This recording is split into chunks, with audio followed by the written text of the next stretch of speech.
असांजे बज़न ग़ालिब जा सथ जा सालार साईं अल्ताफ़ हुसैन मलकानी साहब ऐं हिन सथ जा असांजा मौजूद सभु दोस्त अस्सलाम वालेकुम यार में दोस्तो जीअं त अॼोकी जेका शाम आहे उहा उस्ताद पीरल कंबर जे पीरल परदेसी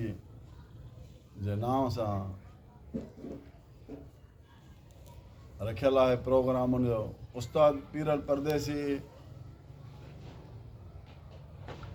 शाइरी जी दुनिया में तमामु हिकिड़ो वॾो नालो आहे ऐं अहिड़ा जेके शाइर हुया हक़ीक़त इहा आहे त उहे हिकिड़ी यूनिवर्सिटी जो दर्जो रखनि पिया। उन्हनि पंहिंजी ॿोली जी पंहिंजे सिंधी क़ौम जी पंहिंजी धरती जी उन्हनि जहिड़े नमूने सां ख़िदमत कई जेतिरे ताईं इहे असांजी सुवारी सिंध आबाद रहंदी त ओतिरे ताईं उन्हनि जो नालो हमेशह इज़त सां ॾिठो वेंदो ऐं उन्हनि जो मक़ाम तमामु हिकिड़ो आला आहे। त दोस्तो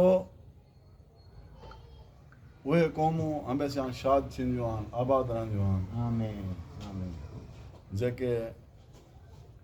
पंहिंजे मान वारनि शख़्सियतनि पंहिंजे हीरोज़ जूं क़दुरु कनि। ऐं उस्ताद पीरल परदेसी त हिन वक़्तु असां वटि मौजूदु कोन्हे पर उन्हनि जूं लिखणियूं उन जूं मुहबतूं उन जा गीत उन जा गज़ल उहे इन ॻाल्हि जी वरी गवाही ॾियनि थियूं त उहो असां सां हमेशह ई मौजूदु रहंदो असां खां दूर न।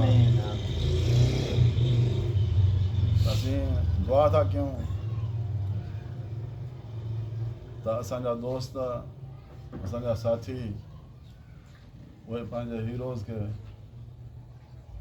तमामु शानात नमूने सां उन्हनि खे यादि कनि ऐं उन्हनि खे जेको आहे सो भेटाइजनि। उन सां गॾोगॾु दोस्तो आउं एज़ हिकिड़े